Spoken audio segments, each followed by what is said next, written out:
sobre este tema que realmente se está debatiendo a nivel nacional. La bienvenida se la da la Asociación de Abogados de Salto, el Comité de Bioética de Salto y APC, la Asociación de Profesionales de la Comunicación, que me ha designado para moderar esta charla. Pasamos ahora a contarles quiénes son que ocupan el estrado. El doctor Óscar Cluset, miembro titular de la Academia Nacional de Medicina, consejero nacional del Consejo Médico del Uruguay, magíster de bioética. El doctor Federico Preve Coco, neurólogo integrante de MADU, que significa Muerte Asistida Digna en Uruguay. El doctor Ope Pasquet, diputado, presidente de la Cámara de Representantes. El doctor Rodrigo Goñi Reyes, diputado. El presbítero licenciado Luis Eduardo Cardoso Maldonado, vicario pastoral de la Diócesis de Salto, docente de Moral Social y Bioética de la Facultad de Teología de Uruguay, Monseñor Mariano Soler. El reverendo David Watzuk, egresado de Teología en el Instituto Teológico Anglicano del Uruguay, diplomado en Acompañamiento Psicoespiritual de la Universidad Católica del Uruguay, y el señor Agustín Menéndez, representante de la Alianza de Pacientes del Uruguay. Este no va a ser el orden en que ellos van a hablar, pero antes vamos a convocar, para que les dirija la palabra, a el integrante o el presidente del Comité de Bioética de Salto, el doctor Luis Pacheco. Perdón, el doctor Luis Pedroso, perdón. Bueno, buenas noches a todos. Para nosotros, desde el Comité de Ética en representación de nuestros compañeros, fue un gusto poder organizar esta actividad junto con la Asociación de Abogados y desde ya agradecemos la presencia de los expositores que creemos todos marcan un punto de vista que es de gran importancia para aportar argumentos acerca del pensamiento nuestro de este tema tan importante que es la eutanasia y que puede cambiar muchas cosas en nuestra sociedad. La respuesta que buscamos fundamental es si vamos a tener una sociedad mejor o no con la eutanasia y si estamos preparados para ella. Doy la palabra al compañero Gastón Vela de la Asociación de Abogados de Salto. Muy buenas noches para todos. Agradecerle la presencia a cada uno de ustedes, así como de los expositores que nos acompañan. Como lo decía el doctor Pedroso reciente, estamos ante la posibilidad de un cambio muy importante dentro de nuestra sociedad, como sucede habitualmente en el mundo entero, que hay momentos en los cuales la sociedad toma decisiones que influyen en la vida de cada uno de nosotros, y hoy en día nos encontramos ante un tema muy importante, que de repente siempre se habló, pero como que siempre fue una cuestión tabú. Entonces, hoy en día tenemos sobre la mesa en nuestro país, así como ya ha sucedido en otros países del mundo, este tema en discusión y por lo tanto a nosotros nos interesaba, de parte de la Asociación de Abogados de Salto, así como también del Comité de Bioética de Salto, hacer llegar las diferentes visiones de puntos de vista religiosos, científicos y políticos, no para que uno salga con una respuesta, pero sí que se pueda formar una opinión, a ver si es posible o no regular lo que es la eutanasia y el suicidio asistido. Así que no quiero demorar mucho más, ya que tenemos un panel muy interesante para escuchar, y nuevamente le agradezco la presencia de todos ustedes. Muchas gracias. Bien, les contamos que, aparte del público que tenemos aquí en el Teatro Larrañaga, también se está emitiendo a través de Canal 5 Cablevisión Salto en vivo y en directo, en diferido Canal 4 de Cablevisión Uruguay, Diario La Prensa también lo está haciendo en directo a través de su streaming, y radiojuntostv.com también a través de streaming. Bien, vamos a comenzar entonces dándole la palabra al presbítero Luis Eduardo Cardoso, que ya puede tomar su micrófono. Les recordamos a los panelistas que tienen 10 minutos a partir de este momento y yo les voy a indicar cuando estemos en el tiempo. Adelante, presbítero. Gracias por la invitación. Celebro también esta oportunidad que tenemos de encontrarnos las distintas voces que rearticulan en la sociedad uruguaya para que cada uno de nosotros vaya exponiendo también sus motivos ante esta situación, ante este tema que nos compromete a todos. Creo que una de las cosas que hemos visto desde que se ha comenzado en este debate, diálogo, confrontación de opiniones, ha sido cómo han ido pasando muchos temas y muchas personas se han ido involucrando en esto, porque creo que en definitiva lo que significa la defensa de la vida nos compromete a todos. Parte el tema desde el ámbito jurídico, rápidamente se deriva al ámbito médico, pero todas las voces de la sociedad tenemos algo que decir con respecto a esto. Nosotros como Iglesia Católica también nos vemos empeñados en la defensa de la vida y de la dignidad de la persona humana. En muchas instancias la Iglesia ha manifestado, la Iglesia Católica, su deseo de la defensa de la vida y de la dignidad. Muchos documentos a nivel de Iglesia lo manifiestan esto. El primer documento es del año 1980, que habla justamente de la Declaración sobre la Eutanasia, y hace 2 años atrás, en el 2020, hay un nuevo documento también hablando sobre esta realidad. En ámbito de la Iglesia uruguaya también han salido documentos publicados por la Conferencia Episcopal Uruguaya y hemos tenido la oportunidad nosotros de acercarnos, ser escuchados por la Comisión de Salud del Parlamento para exponer también nuestros motivos, nuestra opinión. Cuando nos presentamos ante esta comisión, lo que hacíamos era, venimos en defensa de la dignidad en el morir. Y esto creo que es la clave de lo que defendemos en este tiempo, ¿no? Dignidad en el morir. Entendiendo como dignidad, y aquí recogemos una opinión que nos viene desde el ámbito jurídico, lo que dice justamente la Ley de Derecho del Paciente, de derechos del paciente. Entonces, lo que dice es, todo paciente tiene derecho a ser cuidado, atendido, protegido en la estancia final de la vida. La dignidad en el morir justamente significa eso, el reconocimiento del valor de la persona, incluso cuando sus capacidades pueden venir a menos. Puede disminuir su capacidad relacional, cognitiva, sus funciones. No pierde el valor la persona, el valor que le corresponde por ser humano. No está en las capacidades de la persona el valor que lo tenga, porque tenga más o menos capacidades.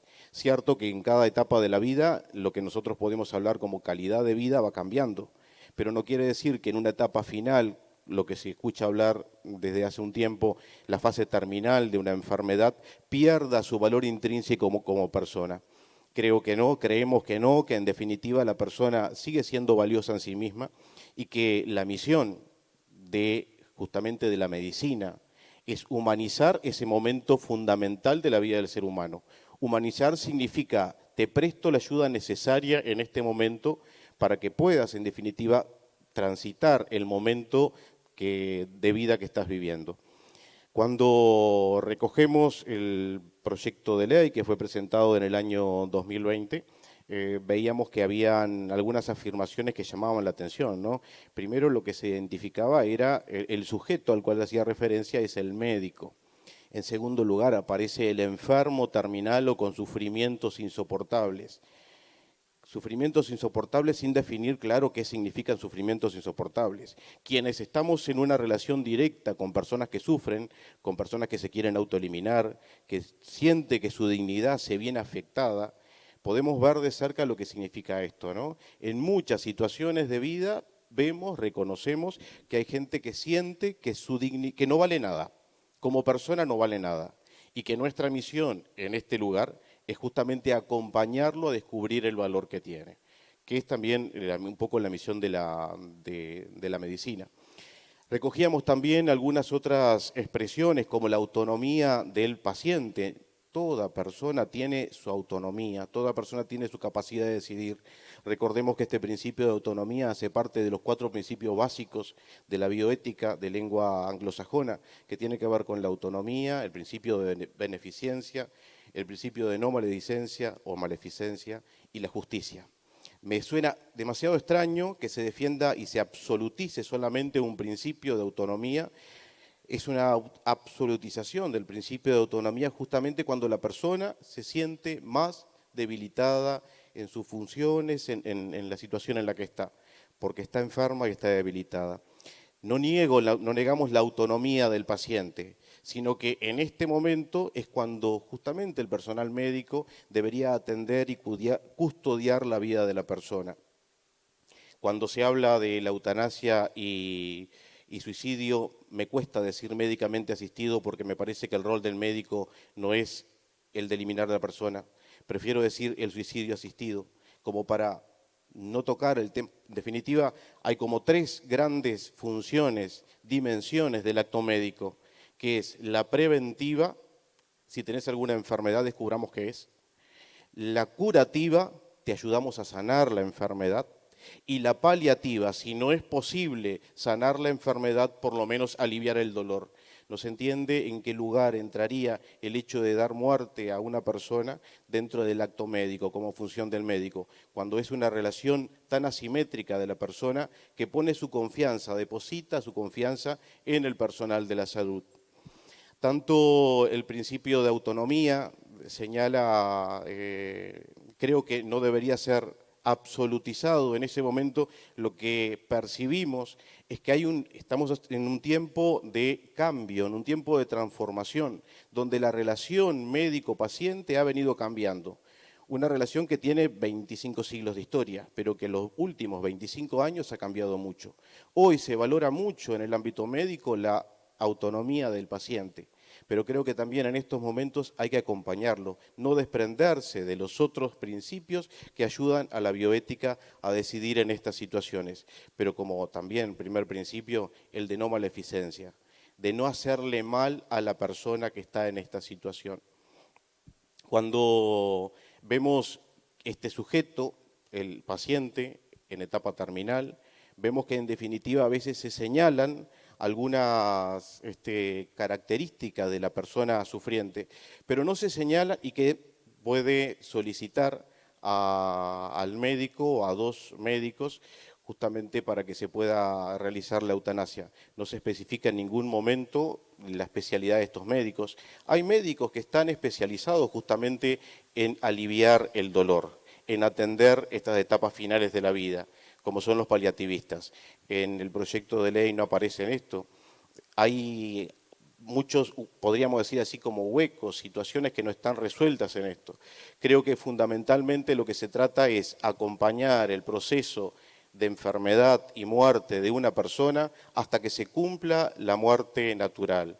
Acompañar el proceso de muerte aliviando el dolor. La medicina paliativa tiene esta posibilidad justamente de la sedación paliativa, que puede ser parcial, total, intermitente, acompañando este proceso que es un proceso natural, que en algún momento se va a dar, pero que lo que entendemos es que no debe darse como una acción exterior de alguien que le provoca la muerte, aunque esta persona considere que su vida no vale y lo pida. Nadie tiene el derecho de pasar por encima de la dignidad de la otra persona, aunque la persona lo pida. Desde el utilitarismo también de Stuart Mill, menciona Stuart Mill que no se puede pasar tampoco por encima de la dignidad de la otra persona. Aunque una persona me pida para ser mi esclavo, yo no tengo el derecho de pasar por encima de su dignidad. Lo que estoy llamado a hacer es ayudarlo a reconocer el valor propio que tiene la persona, incluso en este momento de sufrimiento. Cuando nos encontramos todos los días, por lo menos quienes estamos en las distintas comunidades religiosas, con personas que se acercan pensando en la posibilidad de la autoeliminación, personas que buscan autoeliminarse porque su vida no tiene sentido. Creo que lo que busca la persona en ese momento es que alguien lo ayude. Hay que saber interpretar el pedido de auxilio de esta persona, ayudándolo justamente a seguir con su proceso de vida. Listo. Muchas gracias. La verdad que estuvo en tiempo, 8 minutos y medio.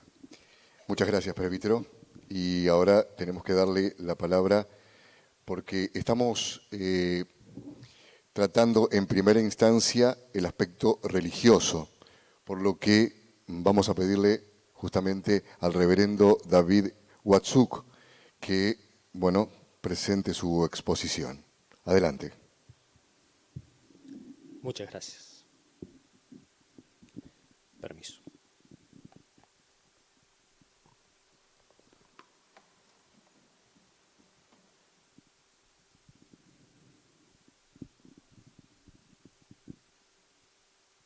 Buenas noches.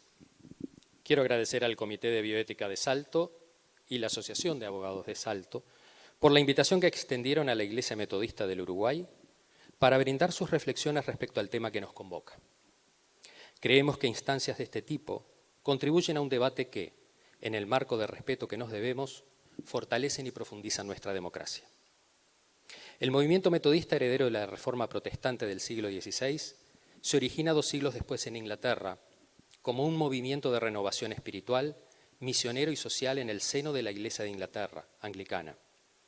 De este movimiento surge la Iglesia Metodista, que hoy está presente en los 5 continentes. En particular, en Uruguay se establece en 1836 dentro de la comunidad anglosajona y a finales de la década de 1860 inicia la predicación en español. La primera Iglesia Metodista se organiza en 1878 y desde ese momento se extiende al resto del país, organizando comunidades de fe, instituciones educativas y de servicio. Desde sus orígenes, el metodismo ha tenido un marcado compromiso con la sociedad y la búsqueda de un mundo más justo, humano y fraterno. Yendo al tema que nos convoca, eutanasia y suicidio asistido, voy a intentar sintetizar el pensamiento de la Iglesia metodista en referencia a los mismos. En primer lugar, quiero enfatizar que, junto con las demás confesiones cristianas, compartimos que la vida es un regalo de Dios y por lo tanto el valor de esta no está supeditada a sus posibilidades en cuanto a desempeño, funcionalidad o autonomía. Toda vida es amada y sostenida por Dios. Asimismo, creemos que la vida no puede reducirse a su aspecto biológico, sino que ésta está en estrecha comunión con la vida biográfica, es decir, las experiencias, relaciones con otras personas, sentimientos. En el Evangelio de Juan leemos que Jesús vino para que tengamos vida y vida en abundancia. Juan 10:10. No se trata, pues, de la mera existencia. Desde nuestro lugar buscamos dar una respuesta pastoral más que dogmática acerca de este tema. Una que posibilite el diálogo y la discusión respetuosa entre los distintos actores de nuestra sociedad y que lo haga a la luz de nuestra fe, nuestro hablar sobre Dios, teología, y nuestra experiencia cristiana. Siguiendo los pasos de la mayoría de la teología del protestante del siglo XX, creemos en la necesidad de considerar los contextos específicos y vitales en los que los textos fueron elaborados, más que en los principios teológicos irracionales absolutos y la interpretación inflexible y literal de la norma bíblica. La reflexión ética y pastoral parte de la premisa de que, idealmente, todos los tratamientos y cuidados posibles, incluyendo el cuidado paliativo, psicológico, espiritual y eventualmente pastoral, están disponibles para todos los pacientes, tanto en el ámbito público como privado de la salud. Nuestra reflexión se realiza desde el punto de vista de quien, en un estado terminal y ante el deterioro de su persona y eventualmente el sufrimiento físico, psíquico, moral y o espiritual, elige poner fin a su vida. En primer lugar, tenemos que reconocer que en nuestras sociedades en general y en la Iglesia en particular, a pesar de defender el derecho a la vida, nos enfrentamos a situaciones en las que quitarla está exento de culpa. A modo de ejemplo puedo mencionar el asesinar en defensa propia y las guerras justificadas. Incluso países autodenominados cristianos tienen exorbitantes gastos en defensa y participan activamente en guerras a lo largo del planeta. Y a pesar del dolor que nos provoca la muerte de inocentes, entendemos y nos convencemos de que hay cierta justificación, y lo pongo entre comillas, en quitar la vida al enemigo, también entre comillas. Por tanto, es lícito sostener que, a pesar de defender la vida como un regalo de Dios, en determinadas circunstancias, existen otros elementos que entran en juego a la hora de decidir entre la vida y la muerte. Entonces, una primera pregunta para la reflexión nuestra podría ser: ¿puede la Iglesia condenar a quien en una fase terminal e irreversible de su enfermedad y frente al sufrimiento que ella conlleva, decide finalizar su existencia de forma digna? Como expresaba anteriormente, entendemos que la vida es mucho más que la mera existencia biológica. Reconocemos que la ciencia ha avanzado en niveles en el que los cuidados paliativos anulan casi al 100% el dolor físico. Pero existen otros dolores, los psíquicos, morales, espirituales, que solo quien los transita puede sentir y para los que no siempre tenemos respuesta. Y tenemos que reconocer que en tales circunstancias es nuestro deber acompañar al paciente para que pueda descubrir en su relación con Dios la mejor respuesta a su sufrimiento y a transitar ese tiempo en la confianza y seguridad de su amor incondicional. Y a transitar ese tiempo en la confianza, sin dogmatismos, asumiendo nuestras propias limitaciones humanas al tratar de comprender el misterio absoluto de Dios, porque creemos en un Dios que no utiliza el sufrimiento y el dolor como perfeccionamiento del ser humano. Así, desde nuestra fe pueden surgir otras interrogantes. ¿Podemos imponerle a otra persona, en una situación como la planteada, el continuar viviendo una vida que lo lleve hasta el deterioro extremo? ¿Podemos afirmar con seguridad que Dios está del lado del dolor sin sentido de un enfermo incurable? Dolor que, como expresamos anteriormente, trasciende lo solamente físico. Cuando la vida es una humillación sin esperanza, ¿estamos en condiciones de condenar al infierno, nuevamente entre comillas, a quien responsablemente decide el fin de su vida? Dietrich Bonhoeffer, pastor y teólogo protestante alemán, quien luchó activamente contra el régimen nazi, en su libro Ética hace un desarrollo con respecto al suicidio, al que él se opone. Sin embargo, en el mismo escribe lo siguiente: cuando se trata de la propia muerte como sacrificio consciente de la propia vida en favor de otros hombres, por lo menos se debe suspender el juicio, porque en este caso se ha alcanzado el límite del conocimiento humano. El quitarse la vida propia resulta ser suicidio solo en el caso en que de manera exclusiva y conscientemente se actúa considerando la propia persona. Pero, ¿quién querría arriesgarse a decir algo con certeza sobre esa exclusividad y conciencia? Cuando un prisionero se quita la vida porque teme traicionar a su nación, a su familia, a su amigo por el empleo de la tortura. Cuando un hombre de Estado cuya entrega exige el enemigo bajo amenaza de represalias contra su pueblo, solo puede ahorrar graves perjuicios infiriéndose libremente la muerte. Entonces, el quitarse la vida se reviste a tal punto del carácter de un sacrificio que resulta imposible la condenación de ese acto. Si un enfermo incurable ve que su cuidado tiene como consecuencia el derrumbamiento moral y material de su familia y libera a los suyos de esta carga por propia decisión, es cierto que se podrán presentar muchas objeciones contra semejante proceder, pero tampoco aquí es posible una condenación. Es difícil aducir un fundamento para absolutizar la prohibición de la propia muerte en casos como estos, frente a la libertad de sacrificar la propia vida.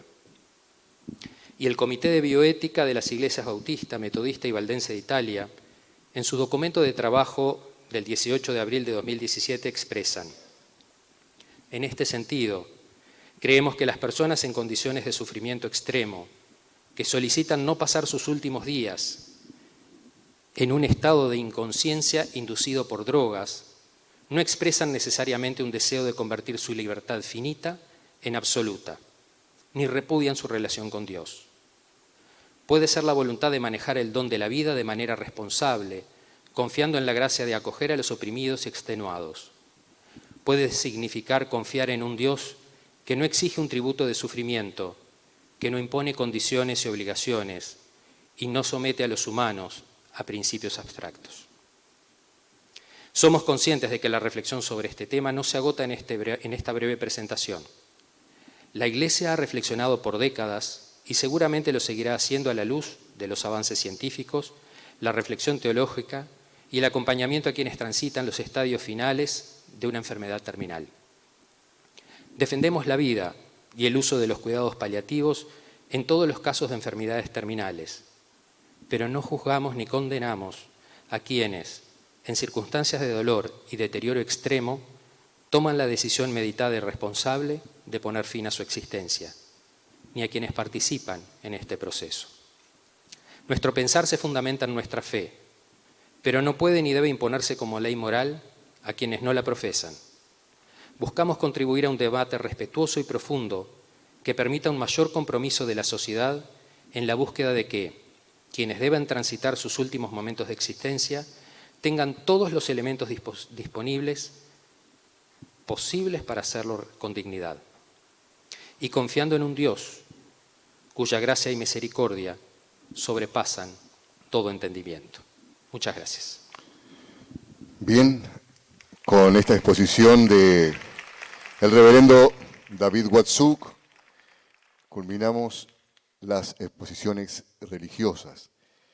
Antes de continuar, les decimos a los televidentes, a los oyentes que nos están siguiendo a través de las transmisiones en directo, tanto radio como televisión y streaming, que pueden enviar sus preguntas, también lo pueden hacer ustedes, a través del número 098-152-609, que ya está habilitado. Esas preguntas que ustedes realicen, ya sea desde sus casas, ya sea desde aquí, desde el teatro, bueno, se van a presentar al final de la charla. 098-152-609. Aquellos medios que están transmitiendo en directo pueden poner un graph si lo prefieren. 098-152-609. Bien, momento ahora de dar la palabra al doctor Federico Preve. Buenas noches. Muchas gracias a los abogados, abogadas y periodistas, médicos y médicas de Salto. Para mí es realmente, más allá de emocionante volver a Salto cada vez, es un honor compartir esta tertulia y las diferentes miradas. Juan era camionero, tenía más o menos 50 años, no se llamaba Juan, es un nombre ficticio de una historia real. Empezó con algunos síntomas y fue a su médico y en ese momento le cayó como un balde de agua fría, como un balde que paraliza el cuerpo. Un diagnóstico: Juan tenía ELA, una enfermedad neurológica degenerativa que va causando pérdida de fuerza de las piernas, de los brazos, dificultad para tragar, dificultad para hablar, dificultad para respirar y te va dejando preso de tu propio cuerpo. Juan es representante de muchos Juanes y Juanas, y Juan era un amante de la vida desde el momento de la consulta hasta su último día. Emanaba ganas de vivir permanentemente. Quién sabe por qué, como la enorme mayoría de los pacientes con esta desgraciada enfermedad. Y Juan era un bromista empedernido, sarcástico, irónico, de esos que seguramente en su barra de amigos siempre lo querían tener en los asados y demás. Pero también tenía claro que poco a poco esta enfermedad iba a ir dejándolo sin las posibilidades de interactuar, preso de su propio cuerpo. Y Juan tenía claro que tenía ganas de vivir hasta su último día, pero también tenía claro que en algún momento quería decir basta, hasta aquí llego, no doy más. Y en ese momento lo que él quería era brindar con su esposa, hacer una broma y sacarle la última sonrisa a sus hijos en paz.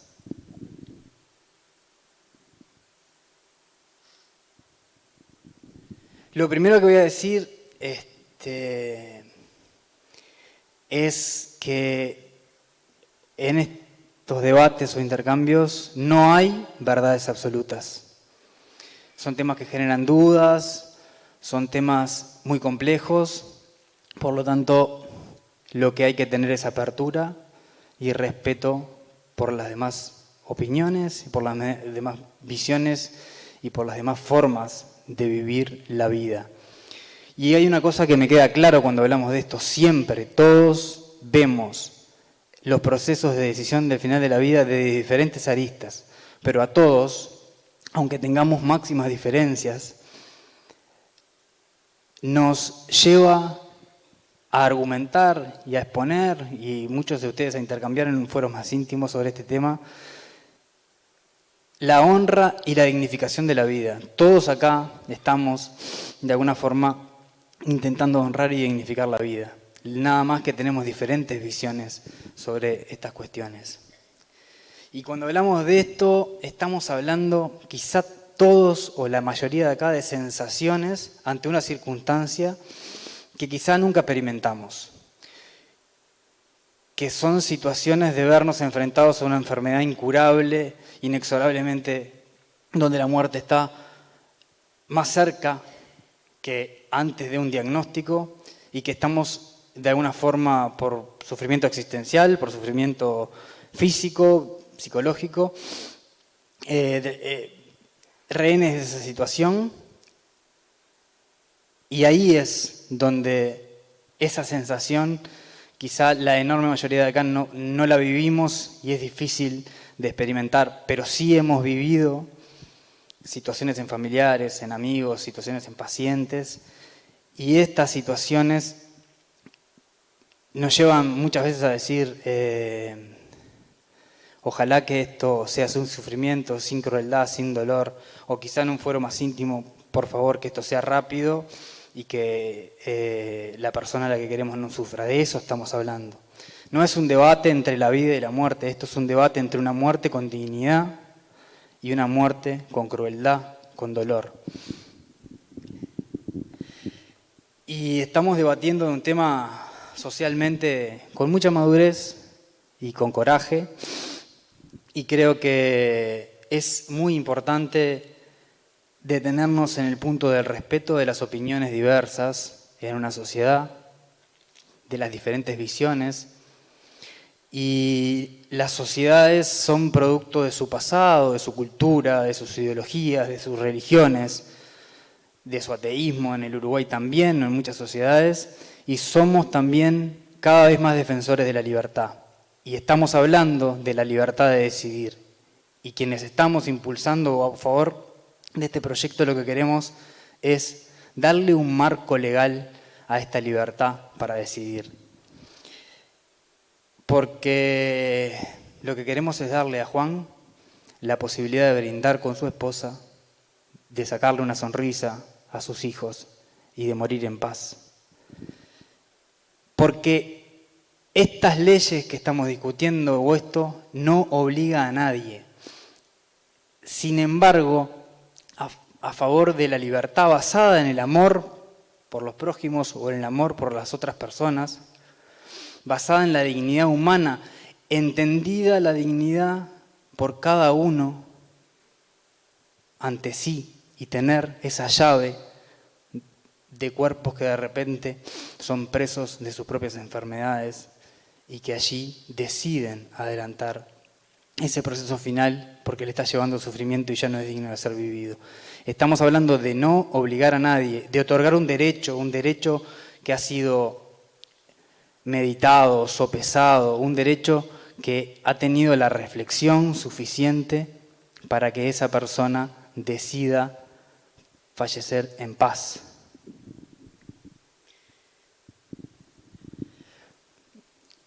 Estamos hablando de proponer la eutanasia en Uruguay de una forma bastante seria, de una forma de una discusión social importante, y en las sociedades que avanzan, y avanzan los códigos de ética y cambian porque son cuerpos vivientes, y ya en el 2019 en la Asociación Médica Mundial la eutanasia en su definición dejó de ser contraria a la ética médica. Si bien la Asociación Médica Mundial tiene una posición contraria como asociación, dio la libertad a sus agremiaciones y asociaciones de que en los países que algunos consideramos que avanzan con un cambio positivo, humanista, habilitando la posibilidad de la eutanasia, estos cambios en los códigos de ética se acoplen a la sociedad. Todos tenemos caminos distintos. No es fácil hablar de estas cuestiones, no es fácil en los fueros íntimos y mucho menos en los fueros públicos, pero es necesario que lo hablemos porque es necesario que toleremos las diferentes opiniones, que respetemos las diferentes opiniones y las diferentes formas de entender la vida humana. Los médicos y la medicina también cambia con la sociedad. De una medicina vertical, como hace 30 o 40 años se ejercía, donde prácticamente eran voces sagradas, hoy, por suerte, para quienes queremos en una medicina más horizontal, más de información, más allá del bagaje científico profesional que los siglos nos han dado como cuerpo médico, la medicina en realidad es más horizontal. Y esto es porque hay empoderamiento de los pacientes, que ya no son pacientes, son sujetos activos ante su enfermedad, son sujetos que toman las decisiones de si se van a prevenir una enfermedad o no, son sujetos que toman las decisiones si se van a hacer un tratamiento o no, que toman las decisiones si se rehabilitan o no, y que toman las decisiones si están ante una enfermedad que inexorablemente les lleva a la muerte, científicamente demostrado, o por la opinión de un profesional, por la opinión de un segundo profesional independiente y que está causando un sufrimiento insoportable, bueno, ¿quiénes somos nosotros para negar ese derecho? Basados en la autonomía de esa persona a decidir sobre su propia enfermedad, sobre su propia vida en determinadas circunstancias. Tenemos que darle un marco de garantías científico, un marco de garantía jurídico, y en este proceso es que se está. Eso es lo que se quiere. Ya termino. 30 segundos. Cada camino nosotros lo transitamos con la dignidad que pensamos y de cada camino tenemos que hacernos con otros, hacernos como sociedad. Estamos ante una oportunidad de cambio, para muchos de nosotros un cambio humanista y positivo en la sociedad. La oportunidad de darle a Juan, a los Juanes y a las Juanas el derecho y la libertad. El derecho y la libertad a decidir su propia dignidad, su propia paz, de sus propias sonrisas al final de la vida. Muchas gracias. Gracias, doctor Federico Preve Coco, neurólogo e integrante de MADU, que quiere decir Muerte Asistida Digna en Uruguay. Les recordamos el número para comunicarse y realizar las preguntas que ustedes quieran, ya sea desde casa o desde aquí, desde el Teatro La Rañaga, el 098-152-609. Les recuerdo que esto es organizado por la Asociación de Abogados de Salto, por el Comité de Bioética de Salto y con la colaboración de APC, la Asociación de Profesionales de la Comunicación. Le damos la palabra ahora al doctor Óscar Cluset, que va a tomar el micrófono. Muchas gracias, es un placer estar nuevamente en Salto, gracias al Comité de Ética y a la Asociación de Abogados de la ciudad y en particular al doctor Luis Pedroso, que tuvo la amabilidad de invitarme a esto que para mí representa un alto honor. Esto comenzaba en los flyers con una pregunta provocativa. ¿Es viable la eutanasia en el Uruguay? Y en realidad yo convertí ese título porque, bueno, ¿qué cosas nos preguntamos cuando hay cambios? Uno son los fundamentos de la propuesta, que acá son de enorme trascendencia, de gran complejidad, como lo acaba de decir Federico, y que son de orden filosófico, ético, jurídico, cultural, etc.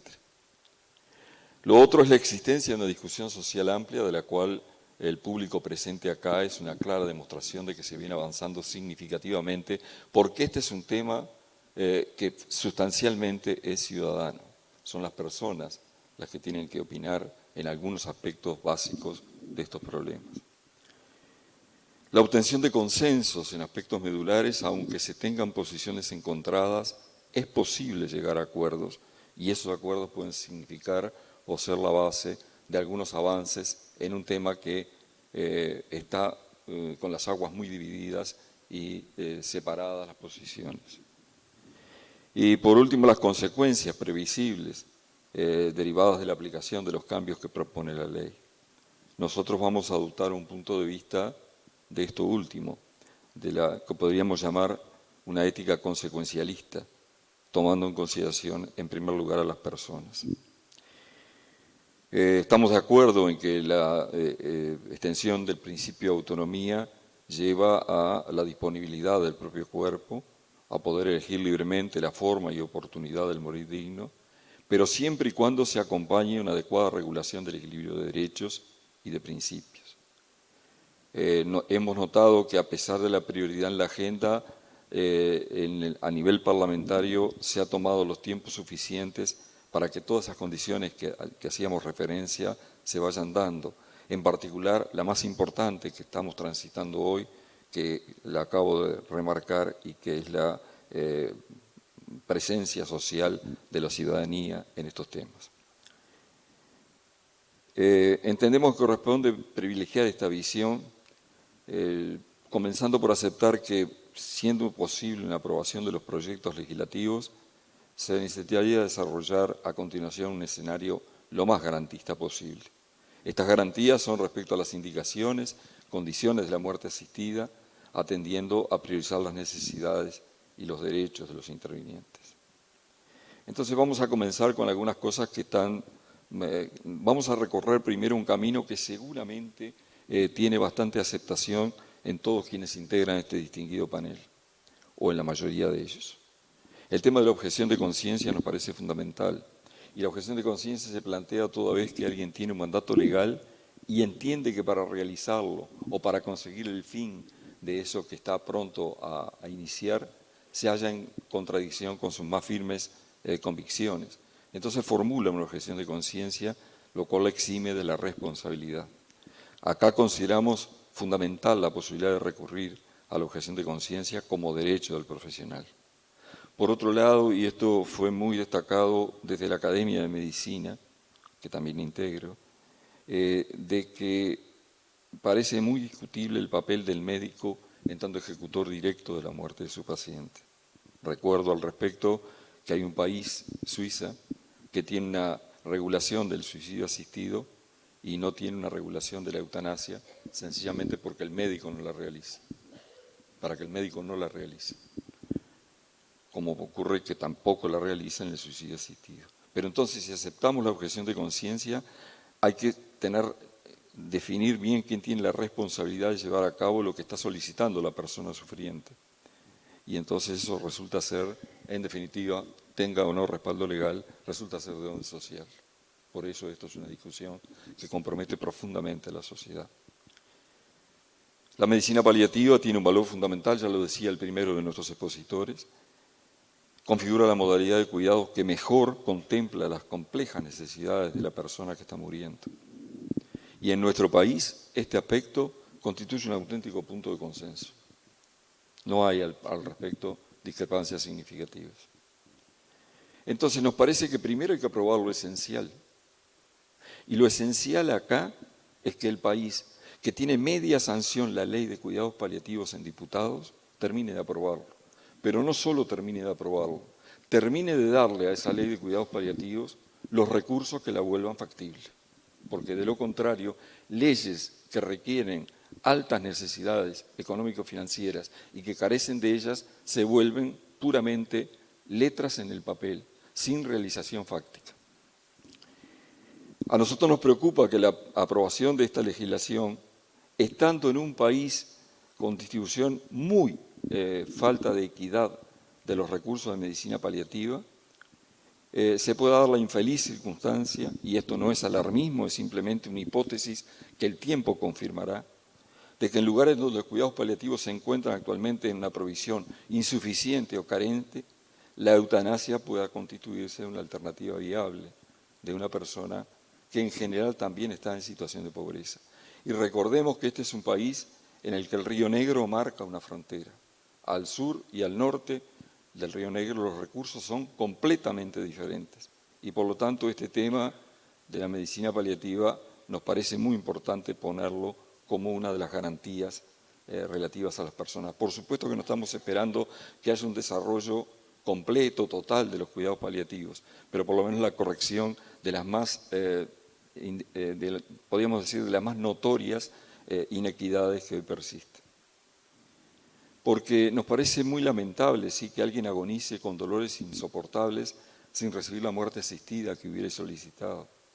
Pero también es lamentable que la reciba alguien que no la tenía indicada según los criterios establecidos en la ley, pero que ha debido recurrir a ella por carencias distributivas de su sistema de salud y por estar en situación de pobreza. Si actuamos aquí con mínima coherencia, el país podría superar la contradicción resultante de tener aprobada una legislación de excepción cuando no tiene respuesta normativa vigente, la de medicina paliativa, ante la inmensa mayoría de las situaciones de muerte natural. Esto, vuelvo a decir, puede ser muy discutible, pero el tiempo va a poder marcar si eso llegara a ocurrir o no. El principio de autonomía nos parece que tiene claras limitantes. Todos los días en la práctica de la ética en los comités encontramos con mucha frecuencia choques de valores y principios entre la autonomía del paciente, lo que el paciente quiere, y la beneficencia. Y en general, en algunos casos, para encontrar la mejor solución, tenemos que marcar limitantes del principio de autonomía. No es absoluto, como todos reconocemos, no es ningún principio bioético. Por ejemplo, las solicitudes de tratamiento inútiles o desproporcionados a la situación que el paciente tiene son las que han engendrado el criterio hoy firmemente establecido a nivel de la medicina intensiva y en el ámbito de la medicina en general, la limitación o adecuación del esfuerzo terapéutico cuando la proporcionalidad entre la enfermedad y los recursos es muy evidente que se ha roto.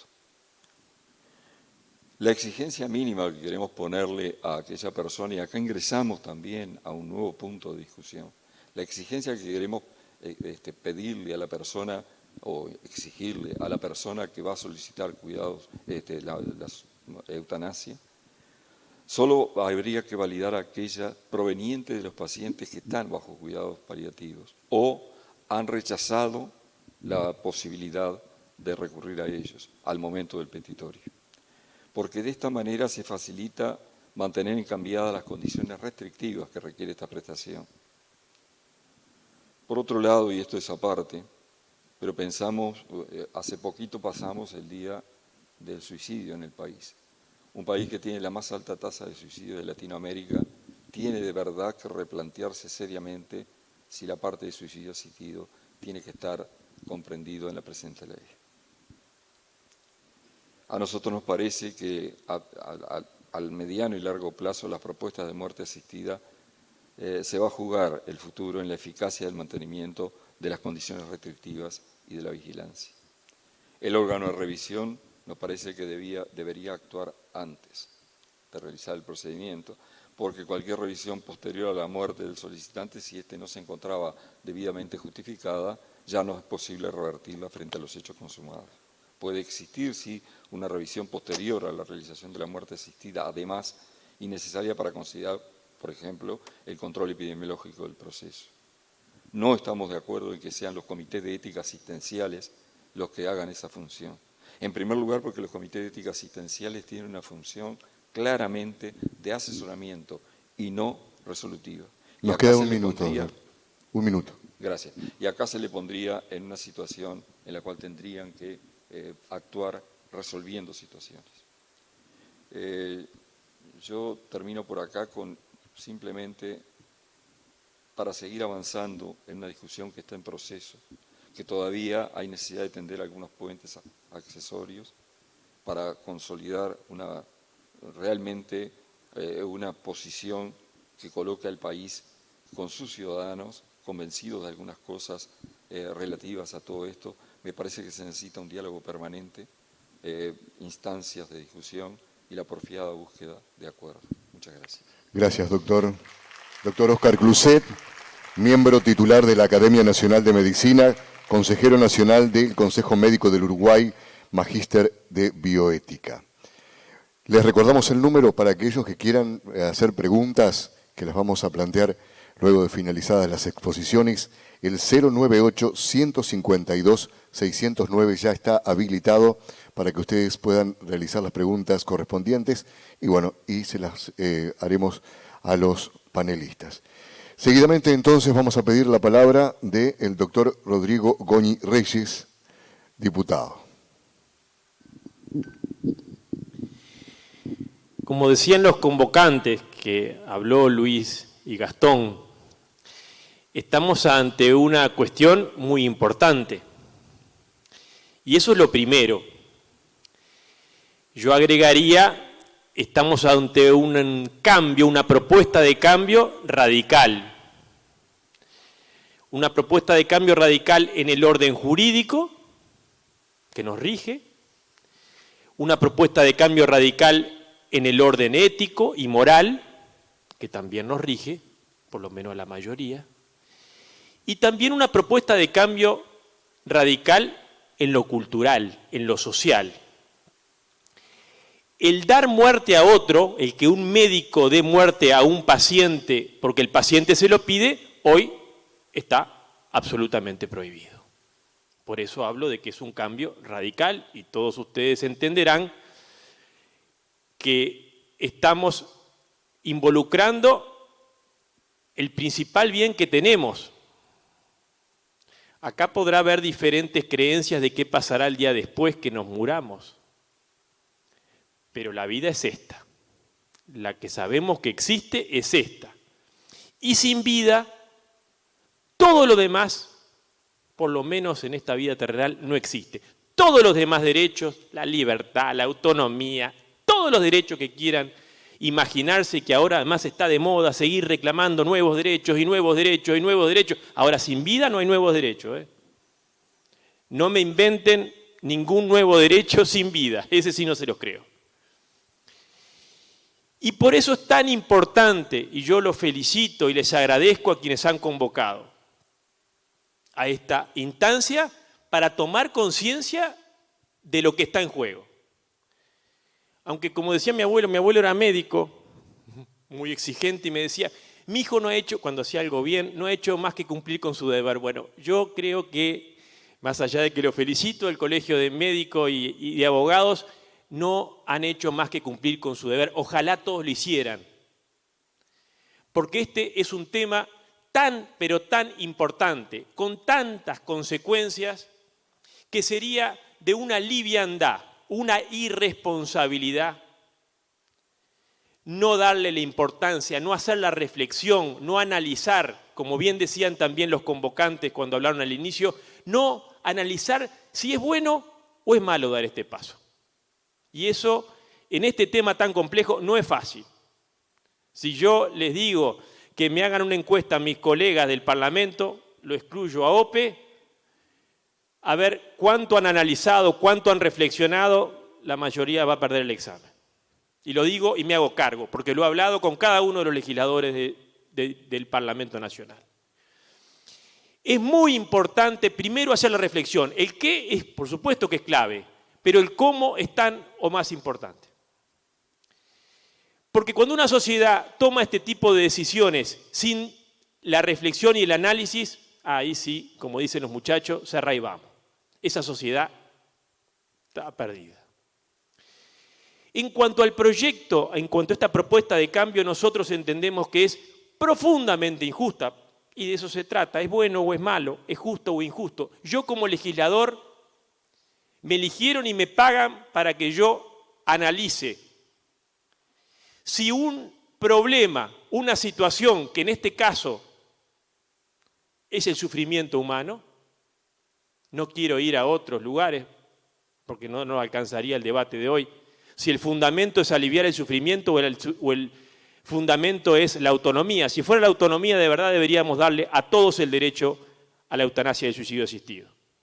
Si es el sufrimiento, como se plantea por lo menos por escrito en los proyectos, bueno, nosotros creemos que hay una alternativa humana que hasta ahora ha sido lo que la sociedad ha hecho y todos nosotros tratamos de hacer con nuestras fragilidades y nuestras irresponsabilidades muchas veces, de no atender, no cuidar, no aliviar el sufrimiento, que puede ser físico o puede ser psicológico, puede ser afectivo, porque todos, absolutamente todos, estamos permanentemente sometidos a situaciones de frustración, de dolor, de pérdida, de todo tipo. Frente a esos sufrimientos, nosotros, los humanos, y sobre todo a medida que hemos avanzado en la civilización, tratamos siempre de apoyarnos, atendernos, cuidarnos, ayudar al otro a superar ese momento. No decirle en la primera de cambio, si estás sufriendo y no soportás el dolor, quítate la vida como camino para aliviar el sufrimiento. Y es profundamente injusta esta propuesta porque precisamente atenta contra los más vulnerables. ¿Por qué? Porque un proyecto que pretende atender a los que sufren y a los que sufren que quieren quitarse la vida, que si hay alguien vulnerable en este mundo es quien sufre y quiere quitarse la vida. No hay nadie más vulnerable que quien no quiere vivir, no soporta vivir. Ahí está la fragilidad. Y frente a esa vulnerabilidad, ofrecerle la propuesta de que un médico le quite la vida, entiendo que es absolutamente injusta. Primero porque la ley lo va a desproteger. Va a haber algunos, los enfermos, que se les va a dar esa opción. No va a estar más el Estado y la ley protegiéndolos en forma incondicional como hasta ahora. Como lo ha dicho la Suprema Corte de Justicia, todos los derechos son limitables, menos el de la vida. Y nuestra Constitución, sabiamente, al criminal más criminal, al violador, al abusador, no está dispuesta nuestra Constitución a quitarle la vida. La pena capital está prohibida. ¿Por qué? Porque esa vida, por más que nos parezca que no merece seguir viviendo, nuestra Constitución nos ha legado, nuestra sociedad, nuestros mayores nos han legado el valor de esa vida. No la podemos matar, como otras sociedades lo hacen. Y también porque atenta contra su dignidad. Este proyecto, que por supuesto descarto que no es la intención del mismo, porque conozco al diputado Pepasqué, pero va a generar dos tipos de dignidades, dos tipos de personas. Aquellos que están enfermos tienen una dignidad menor a la que están sanos. Y si no, yo les pongo la prueba del 9.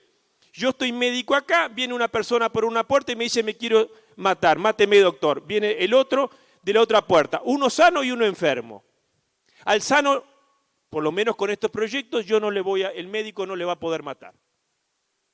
Porque de eso se trata, no hablemos con eufemismo. Eutanasia es dar muerte es matar. Pero al sano le voy a decir, no, a usted no le voy a dar esa posibilidad. ¿Qué son? Dos categorías de personas que atentan directamente contra la dignidad ¿de cuál? Del enfermo, del vulnerable, que necesita que le rescatemos su dignidad, que la tiene, pero que la siente perdida. Bueno, a ese, el que más necesita que le devolvamos su sentido de vivir, su valor que lo tiene, sobre todo a nuestros mayores, que son los que se sienten muchas veces que su vida no vale la pena ser vivida porque son cargas para sus hijos o para sus nietos o para el sistema de salud o para su médico. Bueno, cuando esa persona siente que su vida no tiene ya más razón para vivir, le vamos a decir, bueno, sí, si usted quiere, le vamos a dar muerte. En realidad usted tiene razón. Su vida es una carga. Y atenta contra su libertad. Yo estoy convencido de que, lejos de favorecer la libertad, la estamos pervirtiendo. En el sentido de la palabra, de pervertir, cambiar exactamente lo que implica la libertad. ¿Por qué? Porque a todos los que estén enfermos, y enfermos crónicos, más de 20 y pico mil uruguayos que tienen enfermedades crónicas, diabetes, por ejemplo, esas personas saben, o van a saber a partir de si se aprobara esta ley, que son eutanasiables y que los demás lo miran como una persona que puede pedir la muerte. ¿Por qué? Porque su vida vale menos.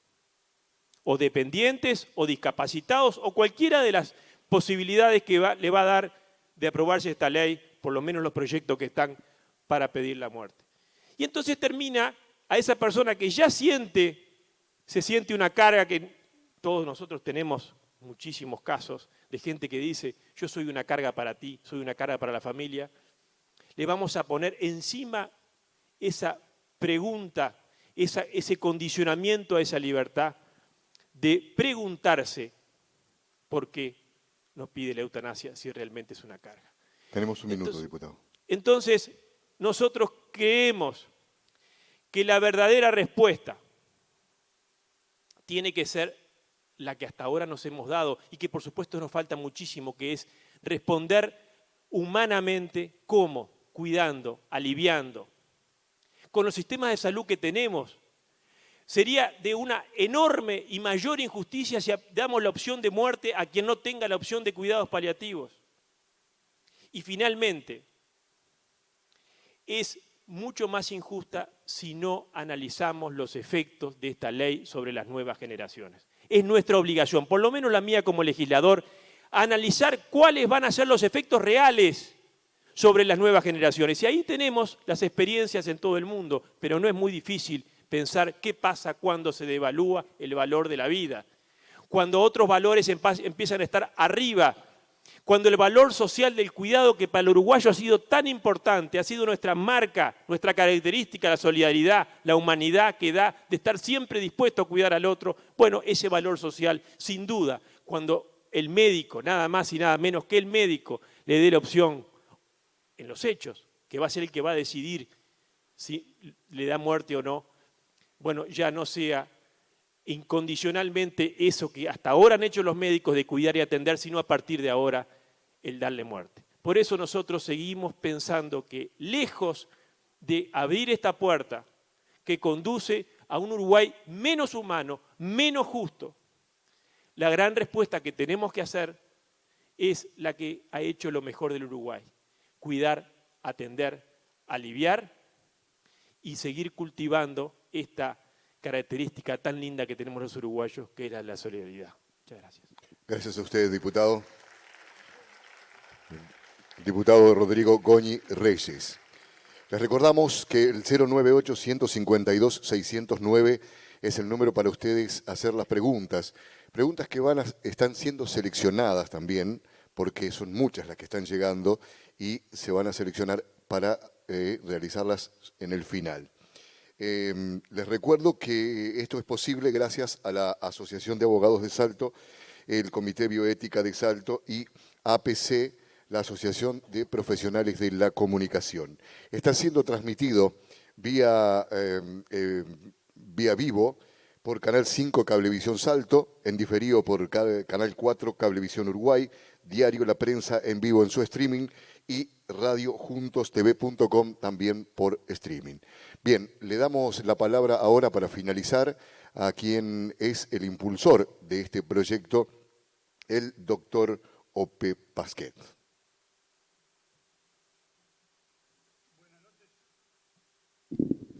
Buenas noches a todos y muchas gracias a nuestros anfitriones por invitarnos a estar aquí esta noche. El tema es muy importante, es muy profundo, tiene muchísimas aristas, da para hablar muchísimo rato, pero tenemos 10 minutos con los demás integrantes del panel y procuraremos ceñirnos a lo que nos parece más importante, pero empezando por situaciones reales y concretas para ir después a los conceptos. Quizás algunos de ustedes sepan que existe un grupo que se llama Empatía Uruguay, que es una asociación civil que está a favor de la eutanasia. Uno de las integrantes de ese grupo es Florencia Salgueiro. Florencia Salgueiro, que se incorporó a ese grupo y brega hoy por la ley de eutanasia, porque tuvo una experiencia personal muy fuerte, que ella la cuenta en un hilo de Twitter. Seguramente muchos de ustedes manejan Twitter, busquen allí Florencia Salgueiro y van a ver un tuit fijado que tiene todo este relato que yo procuraré resumir. Cuenta Florencia Salgueiro que su padre, a los 54 años de edad, fue diagnosticado de ELA, la esclerosis lateral amiotrófica esa. El padre de Florencia, que se llamaba Pablo, Sabía muy bien lo que eso significaba porque su propio padre y su hermano habían muerto de ELA. O sea, este señor sabía lo que se le venía. Intentó vivir de la mejor manera posible el tiempo que le quedaba y bueno, y con mucho entusiasmo, con mucho, digamos, mucho amor a la vida. Pero llegó un momento en que empezó a sentir las consecuencias de esta terrible enfermedad, se redujo su movilidad, empezó a usar en silla de ruedas, empezó a tener cada vez más dificultades para todo, lo que hablaba Federico hace un rato.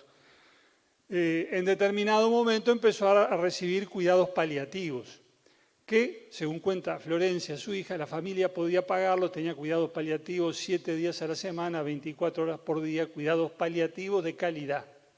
Pero llegó un momento en que ni esos cuidados paliativos eran suficientes para mitigar los dolores de esta persona, su sufrimiento, el hecho de las dificultades que experimentaba para hablar, para tragar y finalmente hasta para respirar. Y llegó un momento en que reunió a su familia, a su mujer y a sus 2 hijas, y le dijo, bueno, hasta aquí llegué, no quiero seguir más, llamen a los médicos porque les quiero pedir que terminar con mi vida. Su esposa así lo hizo, llamó a los médicos, que lo estaban atendiendo, le estaban suministrando cuidados paliativos, él les planteó su angustia, su deseo de poner fin a su vida, pero le dijeron que no correspondía. Lo hicieron ver por un psiquiatra que le diagnosticó sufrimiento existencial, pero ni aún así se decidió la aplicación de esa sedación paliativa que conduce rápidamente a la muerte. Pasaron semanas y este hombre siguió sufriendo. Florencia Salgueiro cuenta varios episodios de ese sufrimiento, yo no me voy a detener en ellos ahora. Lo que digo es que Florencia concluye diciendo, no le deseo a nadie que sufra lo que sufrió mi padre en esas semanas. Hasta que finalmente se avinieron a darle esa sedación paliativa, todos sabían que eso significaba que se iba a morir, sin eufemismo, ¿no? ¿Verdad? Entonces dice, le dieron la sedación y quedamos sobre la cama con él, mi madre, mi otra hermana, el perro y yo, y así mi padre se fue. Entonces, los cuidados paliativos no hacen innecesaria la eutanasia. No resuelven todos los problemas. Y les cuento otro caso muy distinto, no de acá, sino de España. En España había un marinero que se llamaba Ramón Sampedro. Era un muchacho joven, marinero, le gustaba la aventura, la vida del mar, le gustaba hacer clavados ornamentales, esos que se tiran de cabeza de grandes alturas. Un día cayó mal, se accidentó, quedó cuadripléjico, es decir, perdió toda la movilidad, no podía moverse de la cabeza para abajo. Eso le pasó cuando tenía 25 años. Pasó 30 años así.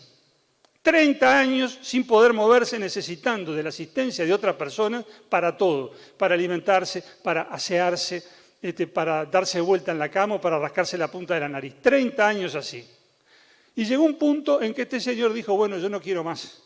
Esta vida no es vida, quiero terminar con esta vida. E intentó que los tribunales españoles habilitaran la eutanasia en su caso. No lo logró porque en aquel momento la eutanasia en España era delito. Finalmente, le pidió a sus amigos que le facilitaran una sustancia que le produjera la muerte. Y los amigos, a través de varios ardides para no ser descubiertos, porque lo que estaban haciendo era un delito, le dieron esa sustancia, San Pedro la tomó y murió. La justicia actuó, investigó, no logró determinar a quién había sido el culpable del hecho, y hasta que muchos años después, habiendo prescripto ya la acción penal, la persona que le había dado el cianuro que ingirió San Pedro dijo, fui yo, y contó cómo había sido todo, y hasta habían filmado los momentos en los que él pedía que le dieran esa sustancia, la ingería y moría. Actualmente España tiene una ley de eutanasia, y en el lugar donde cayó San Pedro y accidentándose hay una placa en homenaje a su memoria. Estas dos situaciones que narré recién son de la vida real, son cosas que han pasado y que ilustran cómo hay gente que sufre mucho y con sufrimientos que los cuidados paliativos no logran eliminar. Seguramente, no en todos los casos pasa esto, en muchos otros casos se logra el alivio completo. Seguramente muchas otras personas, la gran mayoría de las personas, aún sufriendo, no quiere la eutanasia. Pero hay gente que sí, que sufre mucho, que no encuentra alivio, ya sea el sufrimiento físico o el sufrimiento espiritual o moral, como quieran llamarle, y ante esa situación dice, bueno, quiero anticipar mi muerte. Sé que me voy a morir igual, el caso del enfermo de ELA, que esto no tiene cura, que esto es irreversible, y no quiero seguir hasta el final, porque sé cómo es el final, porque vivo a mi padre y a mi hermano así, yo no lo quiero para mí. Y esa gente pide ayuda para morir. Y en el Uruguay, hoy, cualquier clase de ayuda que se le brinde constituye delito. El delito de homicidio piadoso o el de ayuda al suicidio. Los dos están tipificados en el Código Penal. Lo que nosotros proponemos es que en situaciones como las que acabo de describir, en situaciones de enfermedad incurable e irreversible, o en situaciones de que alguien tiene una condición de salud también crónica, irreversible, incurable, que le causa sufrimientos insoportables, esa persona pueda pedir ayuda para morir. Se dice, bueno, pero si acá el suicidio, en fin, se practica, la tentativa de suicidio no es delito, ¿por qué involucrar a terceros? Y bueno, hay que involucrar a terceros porque hay gente que no quiere quitarse la vida de un balazo, quiere morir dignamente, de manera apacible, serena, en su casa, eventualmente rodeado por sus familiares. No quiere ni pegarse un balazo ni tirarse por el balcón. Y reclama la ayuda solidaria de la sociedad, la ayuda humanitaria de la sociedad para dejar de sufrir en esas condiciones de paz, de serenidad, de estar en su casa y con los suyos. Y esa a mí me parece una excelente razón. Y además, si a los que sufren y no pueden valerse por sí mismos les decimos que tienen prohibida la ayuda de terceros, estamos discriminando, porque los que pueden valerse por sí mismos pueden quitarse la vida y los que no pueden valerse por sí mismos no, porque no se les permite acudir a terceros. Eso es discriminatorio, como lo señaló en su momento Stephen Hawking, el astrofísico aquel que seguramente todos recuerdan y que habló de este tema y señaló la discriminación que implica que el discapacitado, como lo era él, no pudiera, en el caso de quererlo, que no lo quería, acudir a ayuda de terceros para quitarse la vida. El proyecto de ley que presentamos nosotros contempla estas situaciones. No es que cualquiera, por cualquier motivo, puede pedir que le apliquen la eutanasia o que lo ayuden a suicidarse. No es que el muchacho de 20 años que perdió un examen dice tengo sufrimiento insoportable y por eso quiero quitarme la vida. No, señores, no es eso. Se trata de las situaciones como las que acabo de narrar, de enfermedad incurable e irreversible, de condición de salud incurable e irreversible que causa sufrimiento insoportable. ¿Que le damos un tratamiento distinto a este que el que le damos al que no está enfermo? Ah, sí, claro. Pero no sabemos desde siempre que la justicia consiste en tratar igual las situaciones iguales y tratar distintas las situaciones desiguales. Bueno, son situaciones desiguales, la del que está sano frente a la que está enfermo. El que está enfermo y tiene cura y el otro que tiene un diagnóstico que dice que su enfermedad es incurable. Entonces, proponemos que para esos casos tan particulares se quiebre la regla general que prohíbe el homicidio piadoso y que prohíbe la ayuda al suicidio. Digamos, en esos casos y solo en esos casos se puede pedir ayuda y obtenerla y quien preste esa ayuda no va a estar cometiendo un delito. Esa es la propuesta nuestra, que tiene, por un lado, un propósito humanitario, conduce a aliviar el sufrimiento del que está sufriendo y pide ayuda para morir porque no quiere seguir viviendo y sufriendo. Y se apoya en un concepto de la libertad. Yo creo que no hay dignidad, tanto se ha hablado de dignidad, no hay dignidad sin libertad. No se respeta la dignidad de la persona cuando se le dice, aunque usted quiera poner fin a su vida y esté sufriendo, no le vamos a dejar hacerlo, porque, bueno, nosotros estimamos que eso sería lesivo de su dignidad y es la propia persona la que está pidiendo que se ponga fin a su vida. Esto arranca en la libertad de la persona, que tiene que pedir reiteradamente y en forma fehaciente la eutanasia para que se pueda acceder a aplicarle la eutanasia. Tenemos un minuto, señor diputado. El fundamento es la libertad de la persona y a partir de esa libertad a lo que invocamos es al sentido de solidaridad, al sentido humanitario de la sociedad para decir en estas situaciones vamos a prestar ayuda. Es de eso que se trata, es eso lo que estamos proponiendo, un camino que ya están recorriendo Holanda, Bélgica, Canadá, España, varios estados de Australia, Colombia en América del Sur. Hay varios países que tienen los proyectos de ley en trámite. Yo creo que Uruguay, haciendo honor a su historia de sociedad laica, que resuelve esto por cuestiones, digamos, racionales, respetando la religión de cada uno, pero discutiendo en el plano en que podemos encontrarnos todos, que es el de la racionalidad. En ese plano, Uruguay, con su historia de respeto por la libertad de las personas y de solidaridad, tiene que dar este paso que va a estar seguramente a la altura de su mejor historia. Muchas gracias. Bien, el doctor Ópez Pasqué, presidente de la Cámara de Representantes. Tenemos que hacer un agradecimiento a la Junta Departamental de Salto que ha decretado este evento de interés departamental. También saludamos a las autoridades nacionales y departamentales que se encuentran aquí en la sala. Bien, como se los habíamos dicho, ahora vamos a comenzar con las preguntas que hizo el público. Se seleccionaron 6 preguntas porque, bueno, la mayoría de ellas eran repetidas y para no volver a realizarlas, se hizo un diagnóstico de esas preguntas que son las que quedaron. Para eso voy a convocar al doctor Gabriel Cartagena, que es el encargado justamente de realizar esas preguntas. Adelante, Gabriel. Buenas noches. Bueno, la primera pregunta que tenemos es, ¿por qué los cuidados paliativos no se han desarrollado plenamente para ser una garantía de que la eutanasia, si bien puede ser una opción, no sea considerada por el paciente? ¿No sería la mejor forma de respetar la vida y la autodeterminación? ¿Quién quiera tomar el micrófono?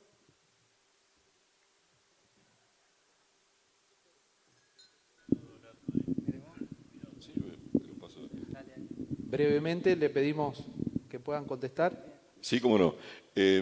Los cuidados paliativos no se han podido desarrollar en gran parte por responsabilidad de quienes, luego de aprobada la ley, debían dotarlo de los recursos necesarios. Los cuidados paliativos suponen un equipo, los cuidados paliativos suponen determinado entrenamiento. Aclaro que yo no soy paliativista. Estoy diciendo lo que los cuidados paliativos son desde la concepción médica. No se han desarrollado porque no ha habido por parte del país y de sus autoridades una política definida para hacerlo avanzar. Son conscientes las autoridades, y ni que hablar los parlamentarios, de las inequidades en la distribución de los cuidados paliativos. Por lo tanto, nos parece que un efecto colateral de los tantos efectos colaterales buenos que esta discusión tan profunda y de temas tan importantes tiene, es que, habiendo coincidido todos nosotros en la importancia de los cuidados paliativos, se produzca un cambio cualitativo en su ejecución y desarrollo. De manera que esto no es algo que alguien fijó y por falta de voluntad no se llevó a cabo. Esto es algo que responde a situaciones objetivas del país con responsabilidades concretas de los poderes públicos, pero que ha llegado el momento, más que seguirse refiriendo a ese pasado, tratar de hacerlo avanzar a una altura como para asegurar la mayoría de las muertes de enfermedades crónicas, particularmente oncológicas, de nuestra población. Que todos, vuelvo a repetir, todo este panel seguramente, si le preguntáramos a cada uno, estarían de acuerdo en poder dar esa respuesta. Hola, un comentario breve con respecto a esto. 2. Primero, que los cuidados paliativos son una especialidad en términos relativos bastante reciente en términos históricos, y el Uruguay ha desarrollado una cobertura del cuidado paliativo que oscila entre el 50 y el 55% con menos de 10 años, de 15 como máximo de implementación, y para que se desarrolle en una mayor proporción lo que precisa son recursos financieros y económicos. Y bueno, bienvenido sea que además de la discusión de un derecho para ampliar los cuidados al final de la vida como es la eutanasia, bienvenido si se desarrollan los cuidados paliativos con mayor cobertura y mayor acceso. Y voy a dar una información que es internacional y voy a nombrar 2 estados de Estados Unidos que son Washington y Oregon, los 2 estados que tienen mejores cuidados paliativos de Estados Unidos, y Bélgica y Holanda, 2 de los 4 mejores sistemas de cuidados paliativos, con coberturas que oscilan entre el 80 y el 90%. Nosotros en Uruguay estamos entre el 50 y el 55, tenemos que avanzar, se precisan recursos para avanzar, pero de los mejores cuidados paliativos a nivel mundial oscilan en esos índices. Bueno, en Oregon y en Washington, y en Bélgica y en Holanda, Entre el 80 y el 90% de las personas que solicitan eutanasia han pasado por cuidados paliativos de la máxima calidad a nivel del mundo. Por lo tanto, que esto es evidencia empírica, no solo de que los paliativos no solucionan todos los problemas en el cuidado al final de la vida, sino que además, en los países donde es legal, se ha traccionado de alguna forma a través de mejorar los derechos y de los cuidados de los pacientes al final de la vida a mejores desarrollos de los cuidados paliativos. Por lo tanto, esto lejos de ser, como algunas personas dicen, una pendiente resbaladiza sobre situaciones al final de la vida, mejora los cuidados integrales de las personas cuando están transitando situaciones de muerte inexorable y de sufrimiento insoportable. Adelante. Porque no comparto. Y si fuera así, lo que tenemos que hacer en Uruguay es llegar a ese 80-90% antes que a una persona que no accede a los cuidados paliativos ofrecerle la muerte como solución al alivio del dolor.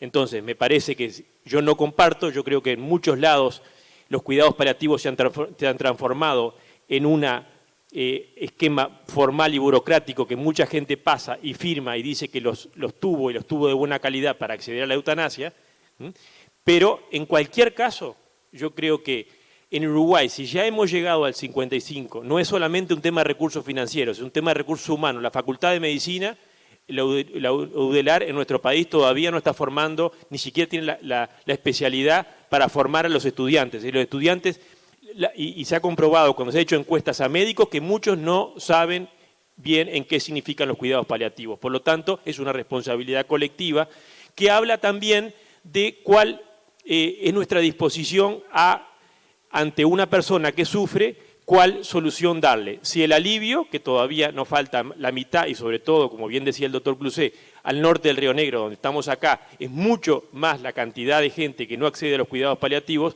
sería una tremenda injusticia, antes de darle esa posibilidad del alivio de sufrimiento por los sistemas médicos, darle la única opción de la muerte anticipada. Yo quiero hacer un comentario también. En primer lugar, digo, estamos todos a favor de los cuidados paliativos. Que yo sepa, no hay nadie en contra, no se me ocurre que se pueda estar en contra de eso. Segundo, no es problema de marco jurídico, es problema de recursos, concretamente de asignación presupuestal. Acá si queremos extender los cuidados paliativos por todo el país, lo que hay que hacer es votar una gran partida de recursos a ACE para que ACE con eso en la mano implemente esos cuidados paliativos, que no lo va a hacer tampoco, aunque existieran los recursos, no lo va a hacer de un día para el otro, porque hay que formar recursos humanos, porque hay que tomar una serie de providencias para ejecutar el gasto, como se dice en la jerga presupuestal. O sea que esto en ningún caso va a ser instantáneo.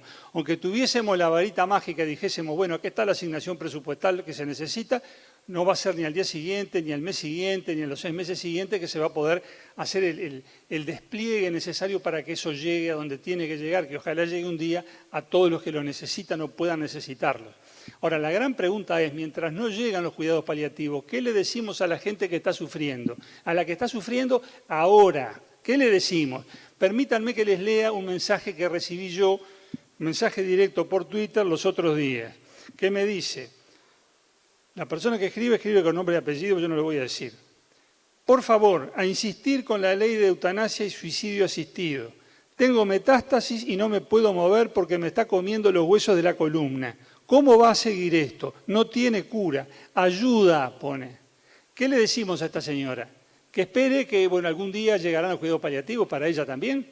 Yo entiendo que no, que tenemos que trabajar de las dos maneras.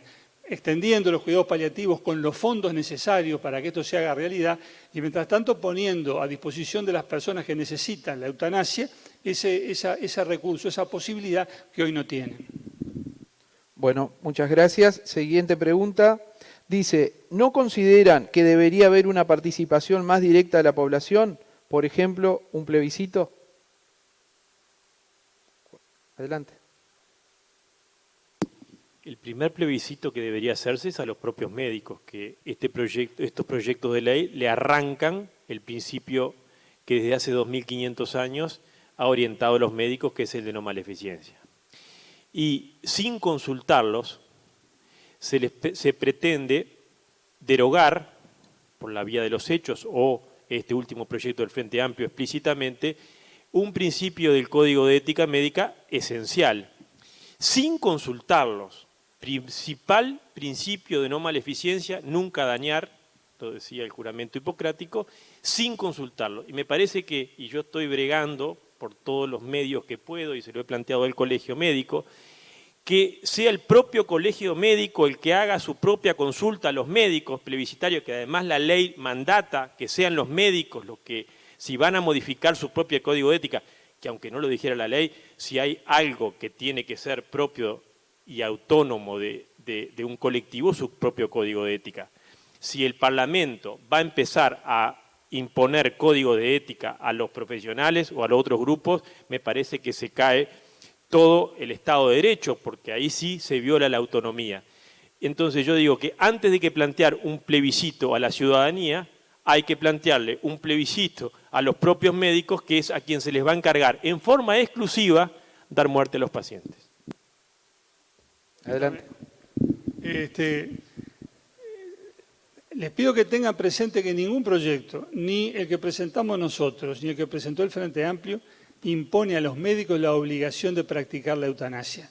En el proyecto mío no se establece absolutamente ninguna obligación. Si el médico no quiere practicarla, ni siquiera tiene que dar explicaciones.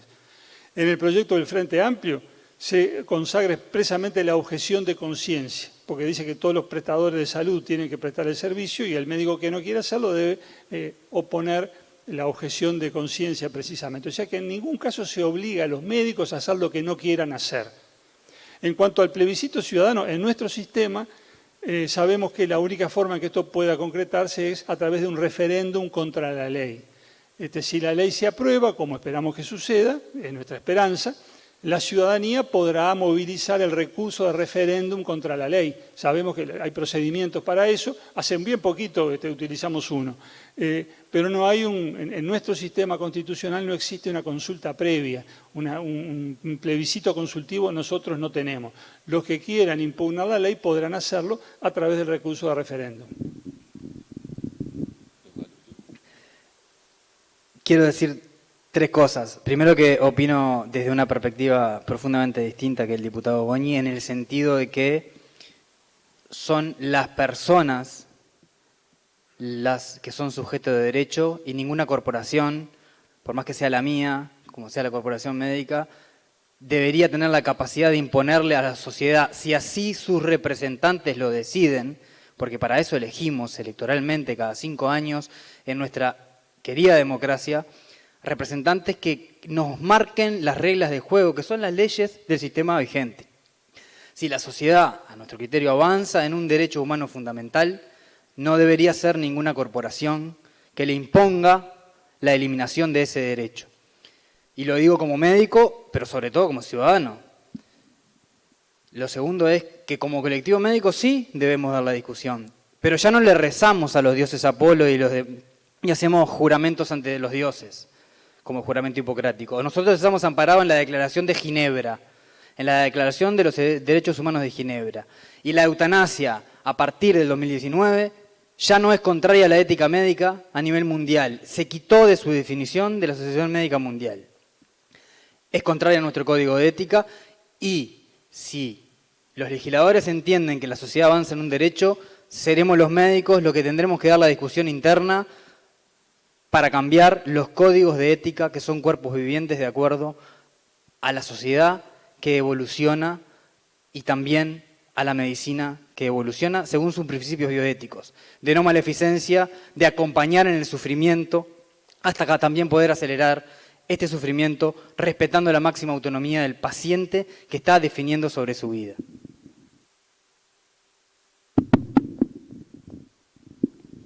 Voy a hablar ahora, yo tengo una multirepresentación, digamos, por mi participación en varios órganos. Acá vine en el plano personal, pero ahora voy a hablar en nombre del Colegio Médico. El Colegio Médico del Uruguay está empeñado en la modificación de su código de ética, pero hay que entender algunas cosas muy importantes. Primero, lo que se modifique del código de ética será resultado de una discusión democrática en el seno de los 17.000 médicos que están afiliados al Colegio Médico de este país.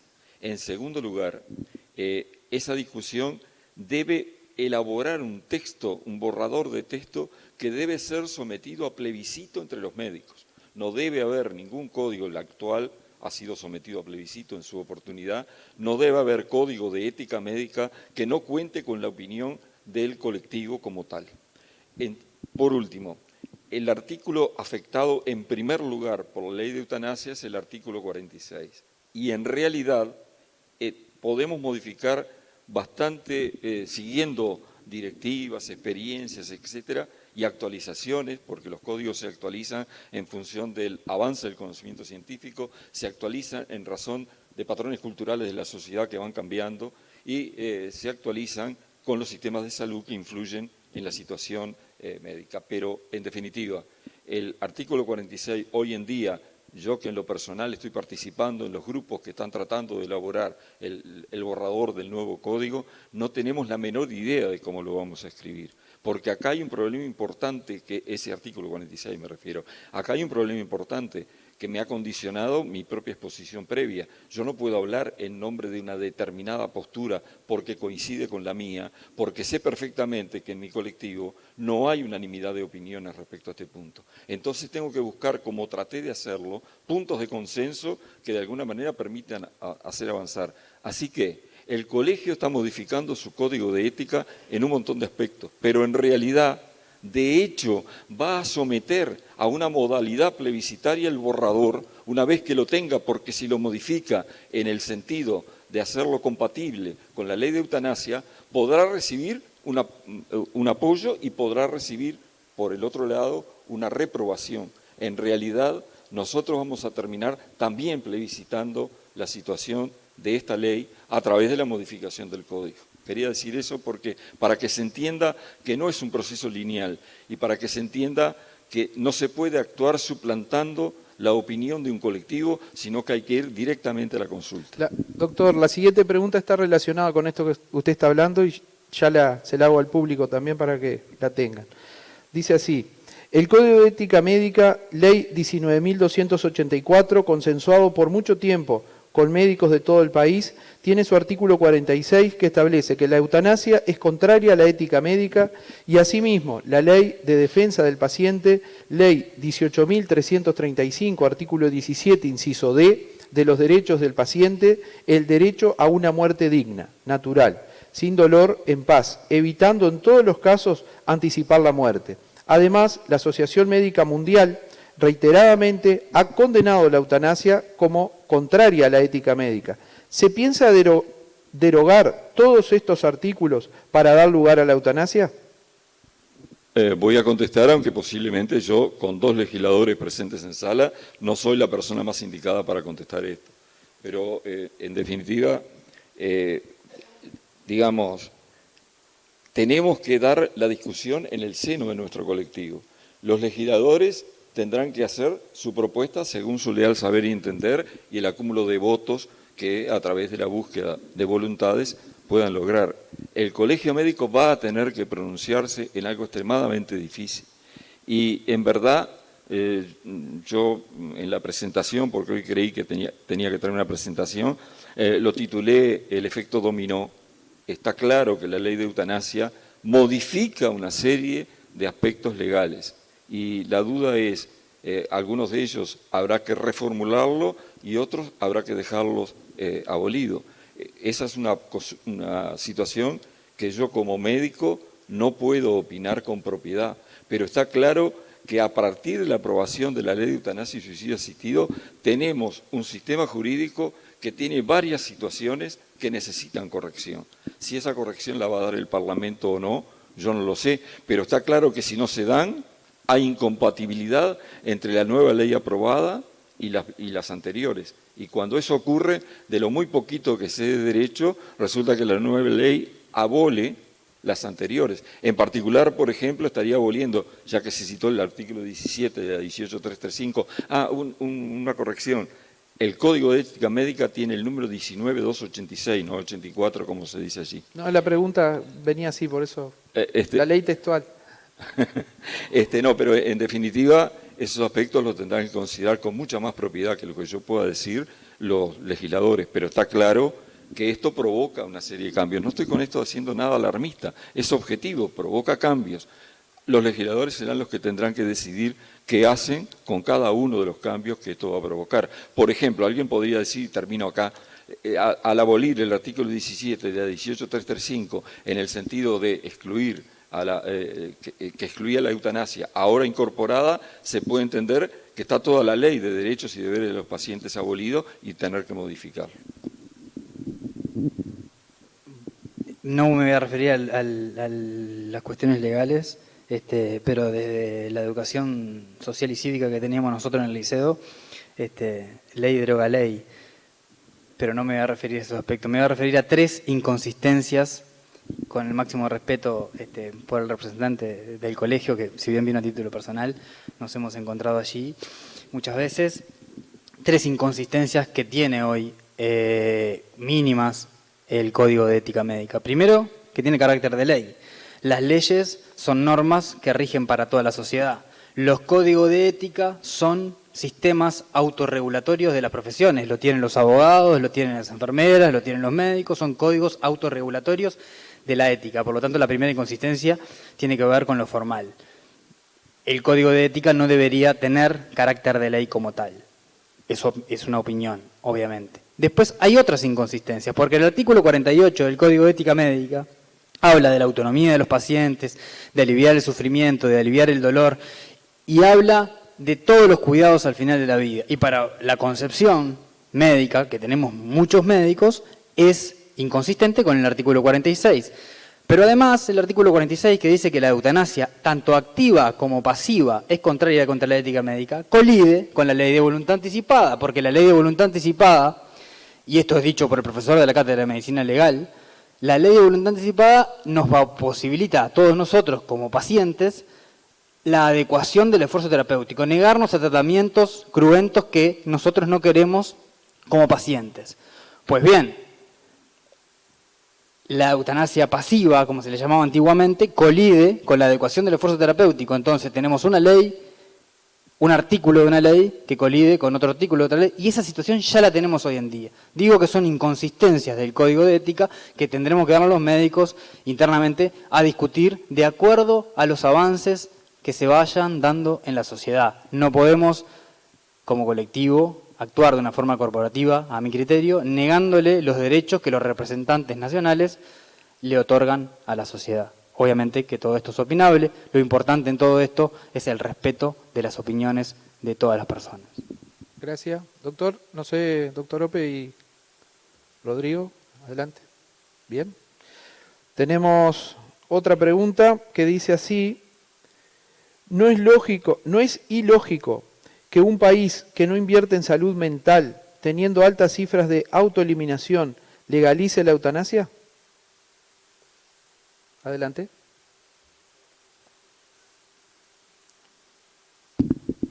No, mire, yo entiendo que no, que desgraciadamente el progreso no se produce de manera lineal y en bloque en todos los frentes.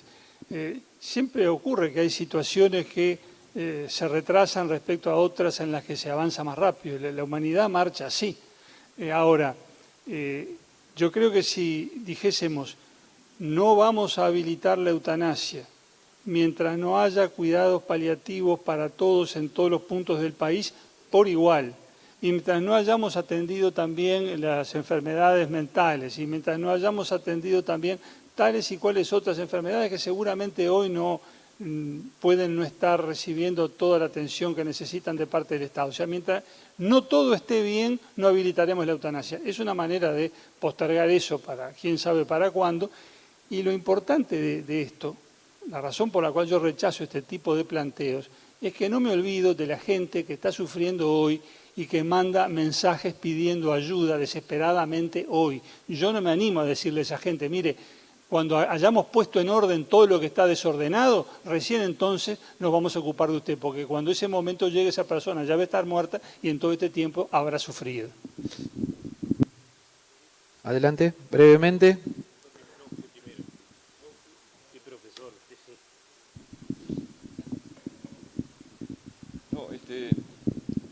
Yo quiero remarcar que cuando nosotros hacemos referencia a que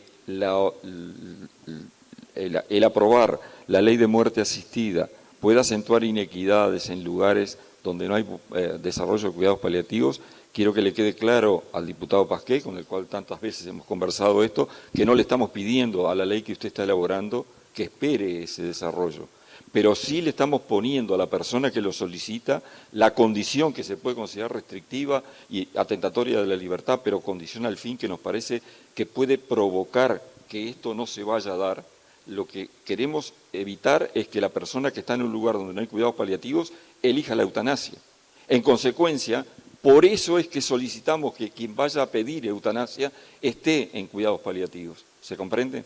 No podemos cambiar la realidad, no podemos lograr la equidad instantáneamente. Entonces pidámosle a quien solicite la eutanasia, por la propia ley, que esté bajo cuidados paliativos o los haya rechazado en uso de su libertad. Quiero que eso quede claro porque si no parecería que las críticas que hacemos a determinados aspectos de este complejo panorama son intentos burdos de distraer y demorar la aprobación de la ley. De ninguna manera eso es así.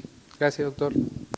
Nosotros hemos dicho que, además de profundamente injusta, este proyecto ahora es muy inoportuno, por dos razones. Primero, por la situación de pandemia, y lo dijo la Sociedad de Psiquiatría, no lo digo yo, la Sociedad de Psiquiatría, que es la que de salud mental sabe, dijo en el Parlamento que por todos los aumentos de enfermedades, el agravamiento de efectos en la salud mental por la pandemia, no era este el mejor momento para considerar, yo no la doy por aprobado aún, el proyecto de eutanasia y suicidio asistido. ¿Por qué? Y bueno, porque el aumento había sido más del 70% en 206 países, que incluye el nuestro, de casos de depresión que son causa del suicidio. Por eso nosotros advertimos que, además de la inoportunidad del momento, por esta causa del suicidio, la depresión, el mensaje que se busca con las políticas de prevención de suicidio es siempre ante alguien que se quiere matar, buscar revertir su decisión. Bueno, si hay un mensaje de la sociedad con una ley de suicidio asistido de que en algunos casos al menos se va a asistir y se va a ayudar al suicidio, es un mensaje contradictorio, es una contradicción ética y cultural insalvable. Por eso, y además como se ha demostrado en estudios internacionales, no solo se debilitan las políticas de prevención del suicidio, mucho más deberíamos tener en cuenta en un país como el nuestro, que tiene la tasa más alta de América Latina y las más altas del mundo, por lo tanto hay una prevalencia hacia esa conducta, debilitan y quitan eficacia a políticas de prevención del suicidio, que reitero, en un país como el nuestro debería ser lo prioritario. Vamos a pedirle brevemente, doctor Preve, adelante. Pero estamos respetando el tiempo de los medios de comunicación y tenemos que cortar. La evidencia empírica internacional nos demuestra una vez más que en los estados de Estados Unidos, donde el suicidio asistido es legal, como son, por ejemplo, Oregon y Washington, la tasa de suicidios, que nada tiene que ver con el suicidio asistido ante una enfermedad incurable, en etapa cerca del final de la vida, y con un sistema de garantías, los suicidios generales han disminuido. Lo mismo sucede en Bélgica y en Holanda, con más de 20 años de experiencia, donde se ha estabilizado la práctica de la eutanasia en sus porcentajes y ha disminuido consistentemente, según las gráficas que las actualizamos el día de ayer por una presentación en el Parlamento, han disminuido los suicidios generales. Nada tiene que ver la solicitud de asistencia a una muerte digna por una enfermedad incurable en su proceso final de la vida, cuando está causando un sufrimiento insoportable, con las causas del suicidio general. Esto que quede claro, la evidencia empírica, una vez más, derrota falsas teorías. A la audiencia a ofrecer los dos estudios internacionales, el último que yo vi de febrero de este año, de un especialista que trabaja para el Parlamento británico, que dice lo que yo estoy afirmando. Si el doctor Preve tiene otros, como que sigue diciendo que la Asamblea Mundial poco menos que promueve la eutanasia y el suicidio asistido, cuando la Asamblea Mundial, según lo que yo he leído, y me gustaría que el doctor Cluzet después dijera si no sigue afirmando que es contraria a la eutanasia y que propone a todas las asociaciones médicas asociadas que no se haga eutanasia, yo me comprometo con el auditorio a ofrecerle y a ustedes los estudios que indican y afirman con evidencias y estudios lo que yo estoy afirmando. Bueno, muchísimas gracias. Vamos a, por razones de tiempo y agradeciendo también a los medios de comunicación que están transmitiendo en vivo, voy a leer las preguntas y Sergio va a dar el cierre y lo vamos a pedir a los invitados que en el mensaje final, si alguno de ellos quiere contestar alguna de estas preguntas, lo hagan, pero brevemente para ir cerrando. Una de las preguntas decía también, ¿cómo distinguir o separar el deseo de una muerte digna como derecho del paciente de la conveniencia de los servicios médicos del ahorro económico? ¿Cómo evitar que haya de parte de médicos la sugerencia o encaminamiento de los pacientes hacia la eutanasia por motivos de ahorro en cuidados paliativos? Otra, ¿las personas con discapacidad intelectual o con deterioro neurológico pueden pedir la eutanasia? Si hasta el más criminal tiene derecho a la vida digna, ¿por qué no también darle el derecho a decidir sobre una muerte digna? ¿Qué sería vivir para él? ¿Estar en una cama, sin movilidad, sin poder hacer nada por sí mismo? ¿Esto sería una falta de libertad? A todos los panelistas había otra pregunta que dice, ¿cómo creen que una ley de eutanasia afectará a las futuras generaciones en el Uruguay y también cómo afectará a las futuras generaciones de médicos? Y para terminar, ¿qué tipo de garantías, procedimiento de evaluación médica, sería necesaria para aceptar un proyecto de estas características? ¿Qué sería necesario para que esa ley se volviera justa e igualitaria de acuerdo con su concepción? Les agradecemos de parte de la Asociación de Abogados de Salto, del Comité de Bioética de Salto también y de APC, la concurrencia de los invitados y previo al cierre que van a hacer, les voy a pedir un fuerte aplauso también para todos ellos, porque cada uno de ellos se vino desde su lugar de origen a Salto para estar estos 10 minutos con ustedes, que ha sido un poquito más, pero para brindar las opiniones a la ciudadanía, ya sea a los que están presentes aquí en Teatro Larrañaga, como a quienes nos siguen por los medios de prensa. Así que para ustedes el aplauso y el agradecimiento.